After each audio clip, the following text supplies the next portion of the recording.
The Beginning After the End. Volume 12. Capítulo 495. Estar pronto. P.O.V. Arthur Levin. Deixei a cidade antes mesmo que o sol de Feltus tivesse nascido sobre a Eclesia, na manhã seguinte à minha visita à cela de Agrona. Sozinho, contornei a casa de Verui até a cauda da serpente do mundo, que parecia me levar diretamente para fora da cidade e até uma região selvagem de praias rochosas, florestas densas que me lembravam as selvas da terra, sob um céu parcialmente consumido pelo roxo e preto do reino etéreo. A atmosfera estava carregada de éter, que se desprendia das ondas como espuma do mar e se espalhava pela selva. Aves marinhas grasnavam, e criaturas invisíveis respondiam das profundezas da floresta com rugidos poderosos. Cada respiração era cheia do ar frio e salgado do mar e de um éter quente e pulsante.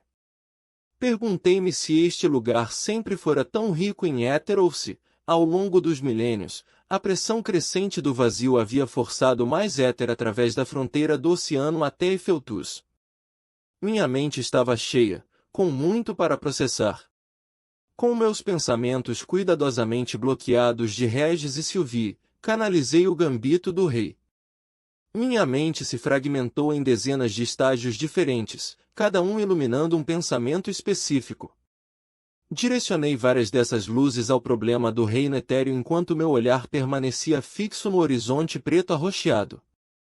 Eu estava sob os efeitos do gambito do rei quando descobri a solução, e era difícil manter tudo coeso em minha mente sem a runa divina. Outras partes da minha mente se concentravam no próprio destino, enquanto ainda outras consideravam a tensão entre Dicatem e Alacria, o destino de Feltus e meu papel como a agulha e o fio necessários para unir tudo. Apesar de todas essas linhas de pensamento simultâneas, mantive uma observação cuidadosa do mar e da floresta. Não precisei caminhar muito até encontrar uma enseada rochosa que atendia ao meu propósito. Lá, encontrei uma pedra larga e plana que se projetava da margem e sentei-me de pernas cruzadas sobre ela. O éter atmosférico respondeu prontamente. De olhos fechados, senti, ao invés de ver, o éter. No início, não havia intenção na ação, eu apenas o experimentava, absorvendo e depois expelindo o éter, formando as partículas em formas abstratas que fluíam em um toroide. Imaginem um pneu de éter ao redor do Arthur. Áspero ao meu redor. Como uma criança desenhando padrões na areia. O desejo primordial do destino era liberar a pressão acumulada no reino etéreo, permitindo que o processo natural de entropia continuasse. Embora tivesse se mostrado indiferente às consequências para o nosso mundo, sua principal razão para acelerar uma resolução parecia ser evitar um desastre muito maior, um que talvez não tivesse uma distância segura em todo o universo conhecido. Somente ao combinar o gambito do rei, a quarta pedra-chave e a presença do destino, consegui enxergar uma solução, mas alcançar aquele futuro potencial não viria sem seus próprios obstáculos. O maior deles, claro, era a dificuldade em realizar o que eu havia me proposto a fazer. O medo de que Queses destruísse o povo de Alacria e Dicatem antes que meus esforços tivessem resultado vinha logo em seguida. Eu havia explicado parte do meu plano a Verui, mas utilizar o éter extraído do vazio era apenas uma peça de um quebra-cabeça complexo. Meus olhos se abriram, e desci abruptamente sobre a pedra. Eu estava flutuando alguns centímetros acima dela sem perceber. Permaneci em pé sobre a rocha por vários minutos, imóvel. Uma tensão inquietante se acumulou em mim, como uma ondulação na superfície de cada pensamento ao mesmo tempo. Respirei fundo e soltei um suspiro. Eu precisava me mover, fazer alguma coisa. Concentrando-me em meu núcleo, comecei a conjurar espadas de éter puro. Primeiro 2, depois 4, e então 6. Parei em 8 enquanto as lâminas violetas brilhantes flutuavam ao meu redor. Com as armas conjuradas, ativei Realm-Art, trazendo a densa névoa de partículas de mana à vista. Seus tons de verde, azul, vermelho e amarelo pintavam a praia como os traços de um artista desajeitado. Senti meus cabelos se erguerem do couro cabeludo enquanto as runas ocultas em meu corpo queimavam com luz etérea. Em seguida, impulsionei o éter para o God Step, tornando as conexões entre cada ponto nitidamente visíveis também. O hacking de Aroa foi ativado em seguida, brilhando suavemente contra minhas costas junto com as outras runas divinas. Seu propósito neste exercício era principalmente adicionar um peso mental, tornando o uso das outras runas divinas mais difícil. Partições adicionais da minha mente consciente se fragmentaram para guiar cada lâmina, calcular cada trajetória e controlar cada runa divina.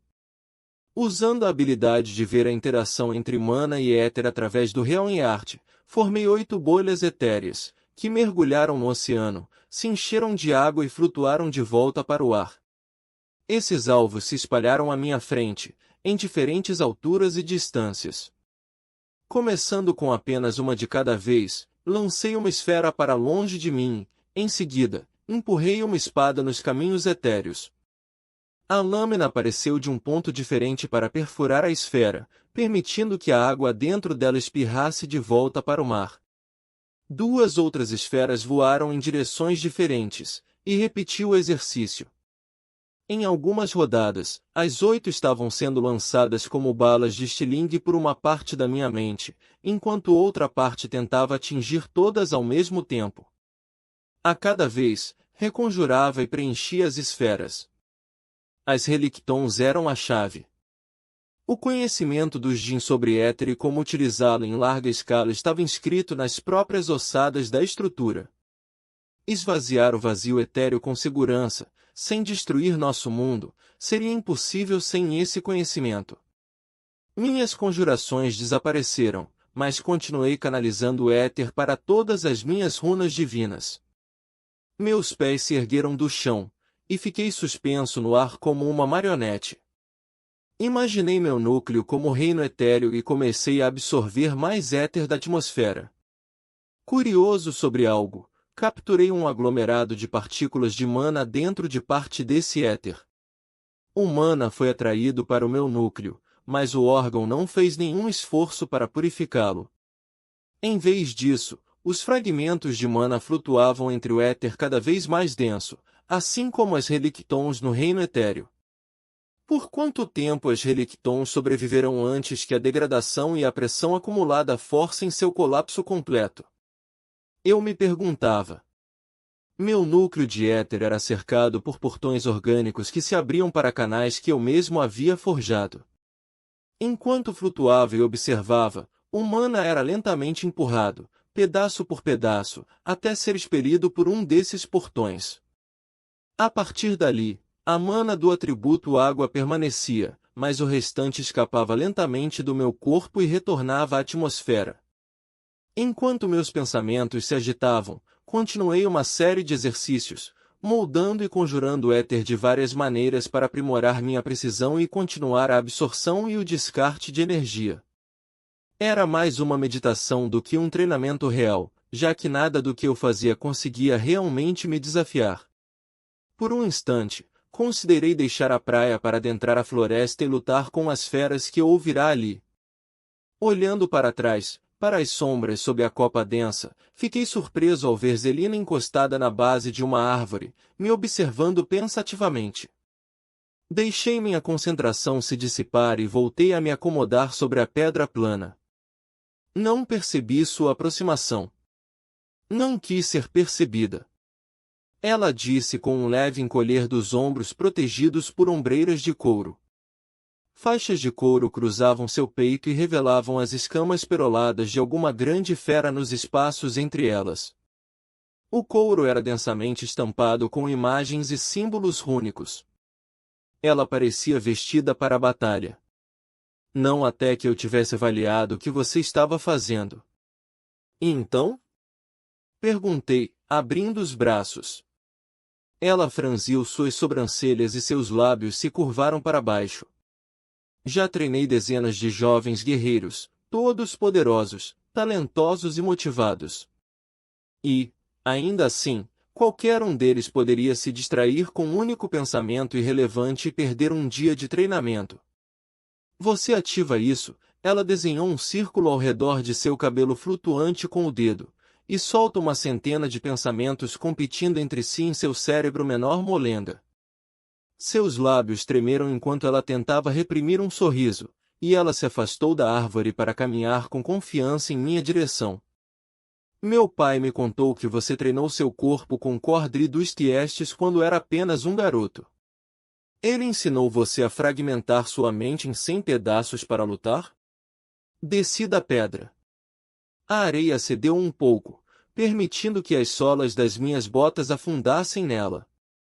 Estou pensando, não treinando. E até onde chegaram seus pensamentos? Ela perguntou, parando a 3 metros de distância. Não muito longe, admiti, sem encará-la diretamente nos olhos. Ela aguardou que eu continuasse. Hesitei, mas, por fim, disse, estou me sentindo à deriva. Sei o que preciso fazer, mas só vejo obstáculos. O objetivo em si parece tão distante. Não tenho certeza do que deveria estar fazendo agora. Ela cruzou os braços e ergueu uma sobrancelha. Quer pensando ou treinando, você faz isso por uma razão: estar pronto. Um Asura sábio se prepara para enfrentar o desconhecido. Mesmo na vitória, podemos enfrentar incertezas. Não se concentre na conclusão de apenas uma tarefa. Pisquei, surpreso. As palavras eram muito parecidas com as que o rei Grey uma vez dissera em outra vida. A expressão de Zelina endureceu, demonstrando uma concentração intensa, e ela sacou uma lâmina curta de um espaço extradimensional. Gostaria de lutar com você. Talvez isso forneça o desafio e o foco que está buscando. Recuei meu pé direito e conjurei uma espada etérea na mão direita. A lâmina era alguns centímetros mais curta que o usual, para se ajustar melhor à arma de Zelina. Acho que um duelo não faria mal. Ela investiu para frente em um borrão de verde-mar e marrom escuro. Pisquei e desapareci com um God Step, surgindo atrás dela e desferindo a lâmina em sua coxa. Seu corpo girou no ar, parecendo desafiar a física, e seu joelho acertou meu pulso. O osso estalou, e a espada etérea se desfez. Usei God Step novamente, aparecendo sobre a pedra plana e segurando meu pulso quebrado. Lentamente, ela virou a cabeça para me olhar, seu corpo de perfil em relação à minha nova posição. Tome cuidado ao usar essa técnica contra um dragão. Alguém forte o bastante nas artes etéreas pode contra-atacar. Ela ergueu as sobrancelhas enquanto eu sacudia meu pulso, já completamente curado. Você deveria praticar o fortalecimento de músculos e ossos com éter o tempo todo, até quando dorme. Você é um Asura agora. Imbuir seu corpo deveria ser tão natural quanto respirar ou o bater do seu coração. Estendi meu braço à frente e conjurei outra arma em meu punho. Desta vez, fui eu que me movi primeiro, plantando um pé na borda da pedra e avançando com Burst Step. Um sorriso ávido surgiu em seu rosto, e a areia sob mim explodiu com jatos de água superaquecida. O mundo girou enquanto eu me movia pelos caminhos etéreos, reaparecendo acima dela. Uma segunda arma cintilou na minha outra mão enquanto eu caía em sua direção como um falcão em mergulho. Zelina se lançou para frente em uma cambalhota, e acertei apenas uma mistura espessa de areia e água que imediatamente tentou me puxar para baixo. Consciente apenas de um borrão verde e marrom à minha frente, usei God Step de novo, desta vez criando uma certa distância. A 9 metros de distância, a lâmina de Zelina varreu o ar acima da areia movediça que ela conjurou. Seu braço se estendeu mais do que o natural para o golpe, e então sua lâmina voou como uma flecha. O éter explodiu ao longo dos músculos e articulações do meu braço direito, mão e dedos, que se fecharam ao redor do cabo da arma.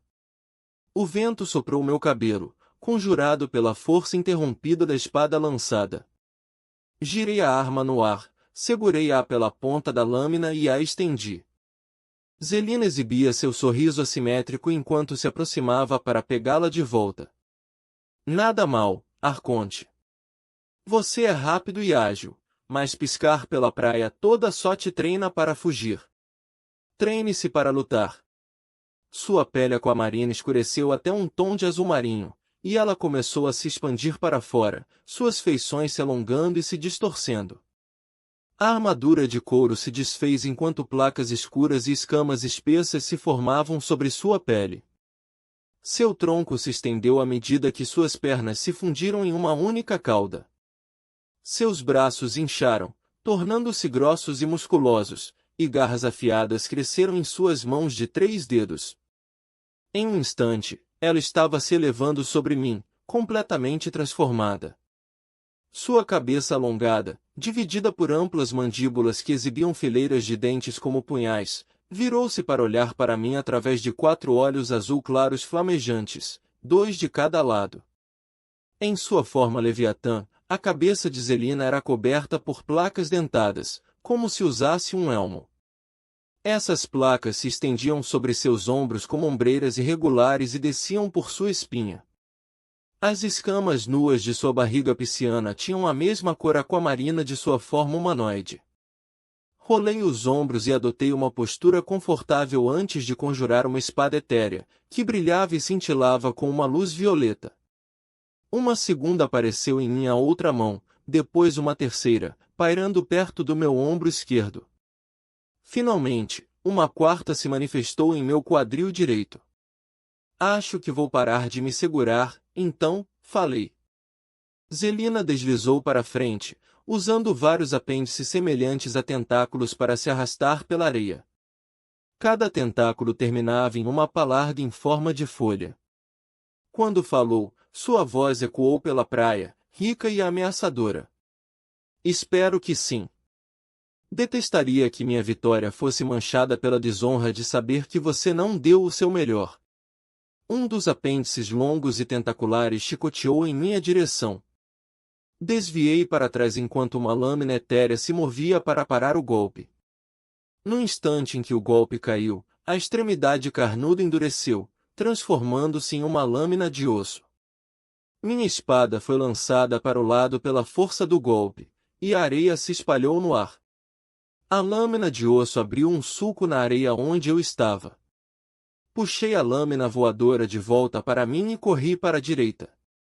Outro membro de Zelina golpeou o chão logo atrás de mim.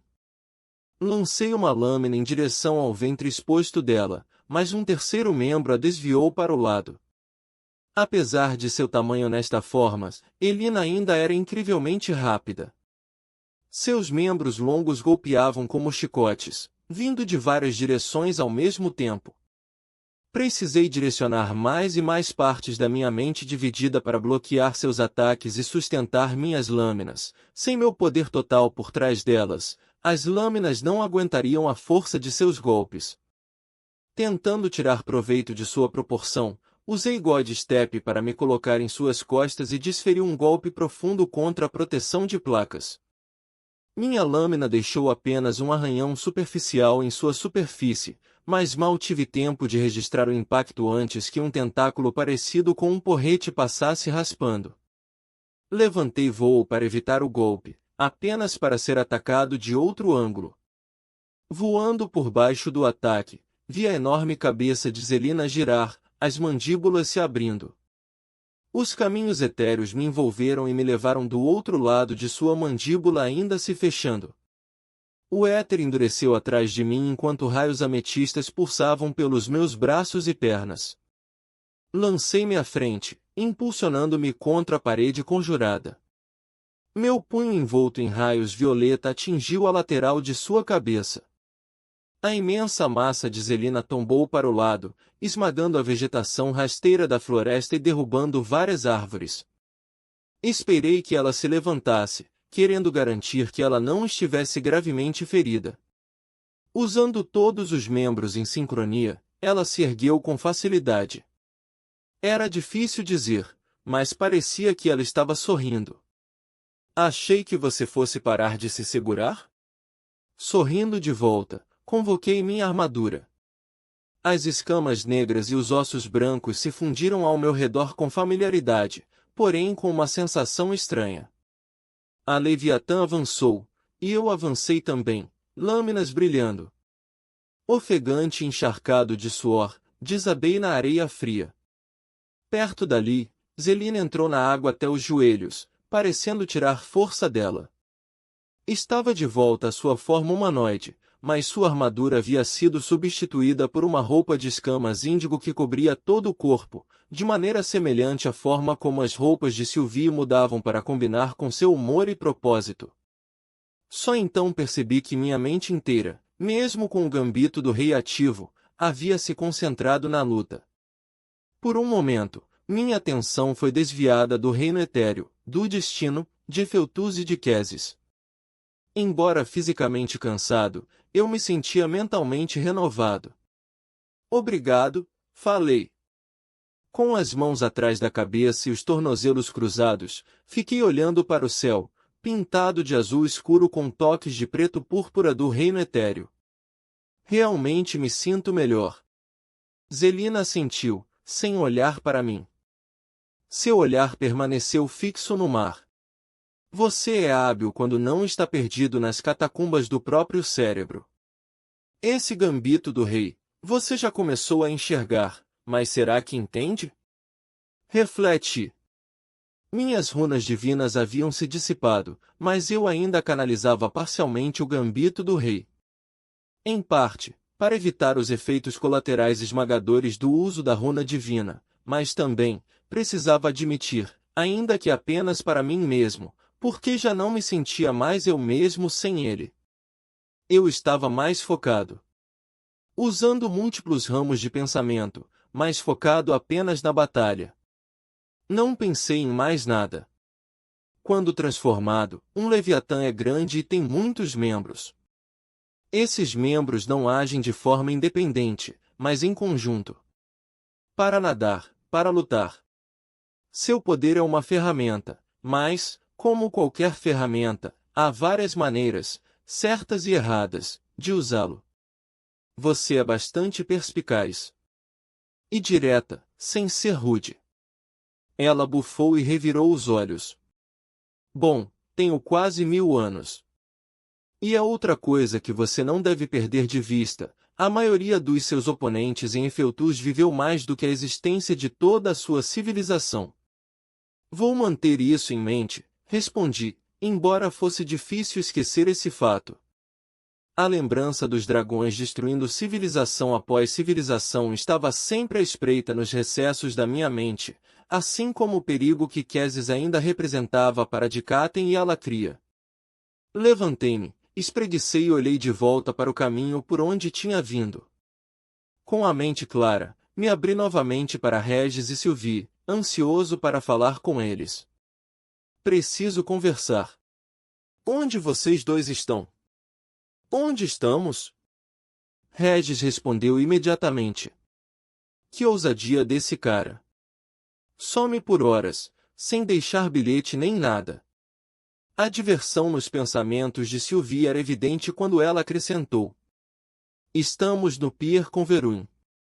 Ele está nos contando histórias de antigos heróis azuras. Zelina e eu continuamos conversando sobre nosso treinamento enquanto caminhávamos de volta.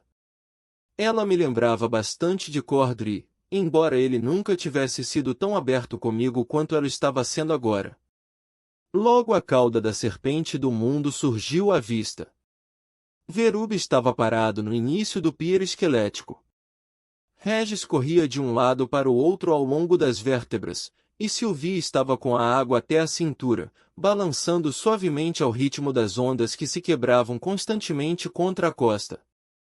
O éter dançava e rodopiava ao redor dela como vagalumes. Zelina se afastou antes que chegássemos aos outros. Falando comigo sem diminuir o passo, ela disse. Aldir achou que você valia o sacrifício dele, Arthur. Espero que você prove que ele estava certo. Ela se afastou, sumindo de vista ao entrar no jardim de poças de marés de Verume e na casa de paredes peroladas. Observei-a ir embora pelo canto do olho enquanto me aproximava dos outros. Aquela orgulhosa guerreira Leviatã ainda era um mistério para mim, assim como eram seus motivos.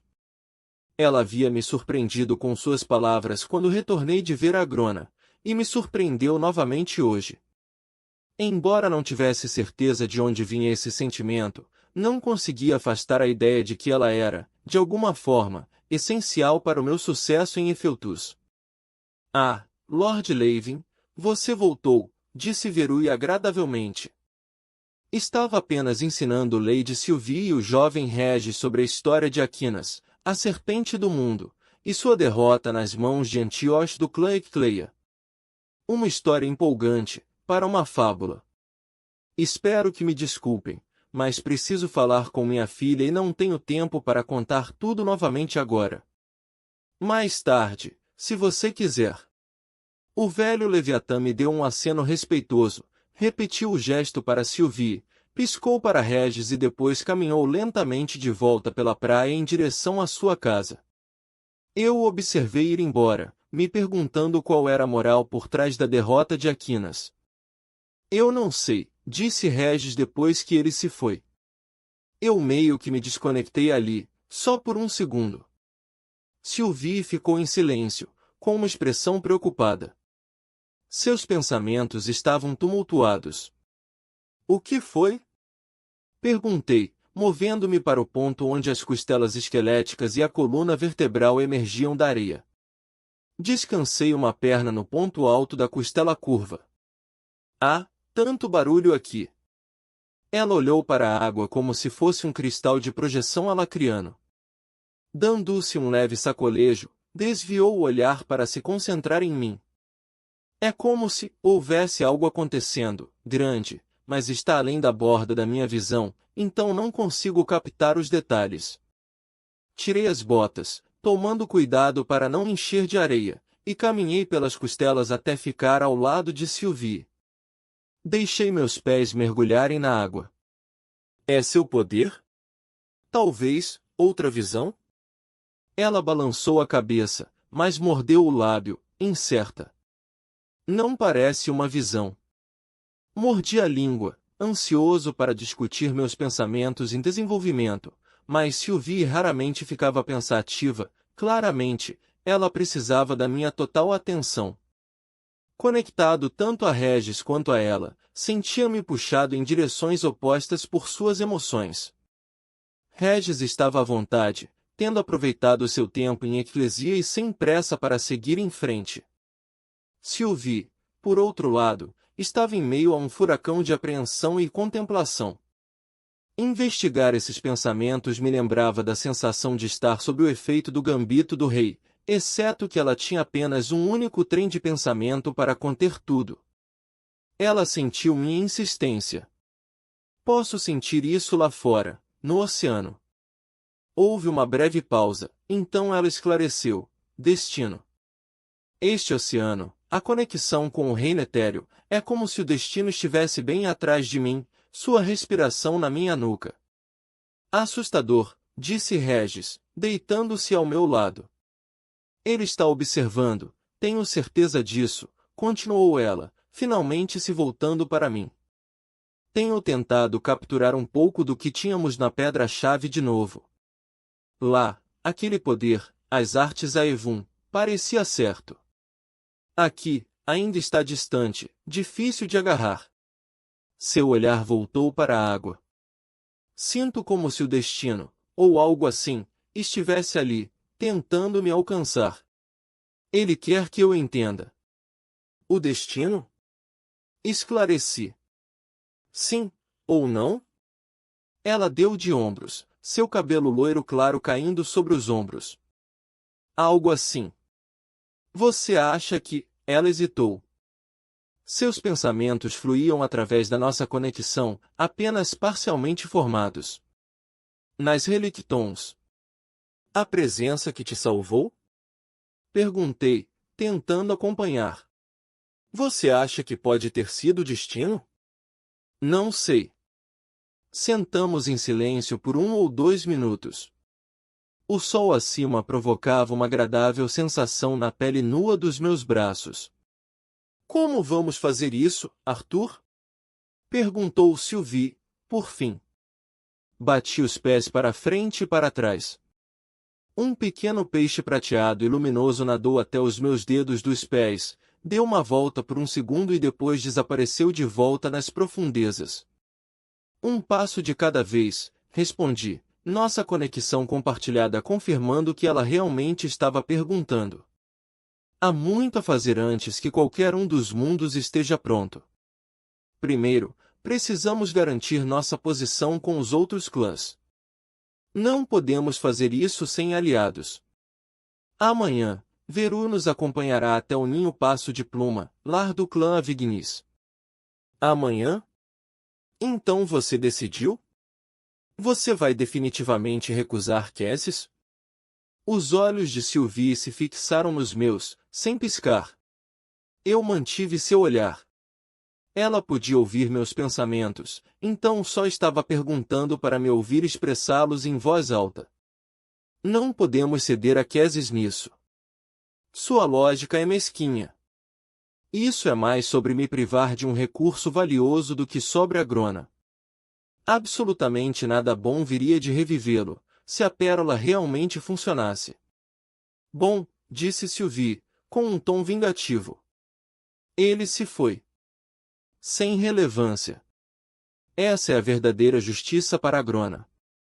Apagar seu nome da história é uma punição muito mais adequada do que esculpir sua infâmia por Efeltus uma última vez. Quando isso estiver feito, precisamos de um método para começar a ensinar as pessoas, continuei. Não podemos assumir que os outros conseguirão criar um núcleo de éter, mas as runas permitiram que os Djinns trabalhassem tanto com éter quanto com mana. As Relictons são a chave. Regis ergueu o queixo das patas, suas sobrancelhas lupinas levantando-se enquanto lia minhas intenções. As Relictons não podem ficar no vazio. Elas serão destruídas, seja pela pressão crescente ou pelo colapso do vazio, assim como Efeltus. Precisamos trazê-las para o mundo físico. Sylvie assentiu. Suas mãos continuavam a brincar na superfície da água que subia e descia constantemente. Assim, as pessoas poderão estudá-las adequadamente, disse ela, não apenas lutar contra os monstros que estão dentro delas. Sem o éter do reino etéreo, os monstros podem até parar de se formar. Isso não vai bagunçar alguma coisa? Perguntou Regis, olhando entre nós. Cada zona é como um capítulo em uma enciclopédia etérea, certo? Talvez perder o acesso a todo aquele éter seja como páginas em um livro envelhecendo e se tornando quebradiças. Caindo aos pedaços e tal. Teremos que descobrir um jeito, respondi. Talvez o remanescente Djinn na fortaleza de Agrona possa ajudar. Tessa chamou de Jiae. Decidi que da próxima vez que saíssemos de Efeltus, uma visita a Tigrin Kaelum seria necessária. Também seria uma boa oportunidade para verificar como Cerise e Kaera estavam. Se o vovô quisesse deixar tudo isso acontecer, é claro, disse Regis. Ele é o verdadeiro pé em nosso saco coletivo. Ugh, não o chame assim, disse Sylvie, espirrando água em Regis. Regis sacudiu sua juba flamejante, com a língua de fora. Olhei para a água, sentindo o calor subir no meu pescoço e um rubor nas bochechas. Kessis não repetirá seus crimes do passado. Os pensamentos de Sylvie oscilavam entre Kessis, Miri, Agrona e Sylvia. Sua família, tal como era. Obrigado, SYLV. Por fazer isso. Por estar ao meu lado. Não pude fingir entender como era para ela, realmente. Eu estava lutando pela minha família, mas o pai e o avô dela eram nossos dois adversários mais perigosos. Sei que isso é difícil. Ela jogou o cabelo e me deu um sorriso brilhante, sua melancolia se dissipando. Já que fui eu a responsável por ter te arrastado para Dikaten, não posso exatamente te abandonar agora. Mais seriamente, acrescentou, eu não estaria em nenhum outro lugar, Arthur. Juntos, vamos mudar o mundo. Torná-lo melhor. É assim que vou curar as feridas que minha família deixou em mim. Enquanto pensávamos em nossas famílias, Tessia veio à minha mente. Tantas pessoas que viajaram comigo, lutaram ao meu lado e me apoiaram agora estavam deixadas com nada a fazer além de esperar e ter esperança de voltar em Dikaten e Alakria. Naquele momento, desejei que ela, pelo menos, pudesse ter vindo comigo, mas sabia por que não podia, e apoiava seu desejo de ficar com seu povo. Depois de tudo o que aconteceu com ela, ela merecia conseguir exatamente o que queria. Mas não pude evitar sonhar acordado, só um pouco. Imaginei-a viajando ao meu lado em Efeltus, ombro a ombro com a realeza Azura. Ela estaria treinando comigo em vez de Zelina, e com a minha ajuda, ela alcançaria novamente o estágio de integração. Então, um pequeno sorriso apareceu em meus lábios, eu a ensinaria a manipular o éter como o Marconte, a rainha do clã Levin. Foi um lindo devaneio. Porém, há muito a fazer, se isso iria algum dia se tornar mais do que apenas um sonho.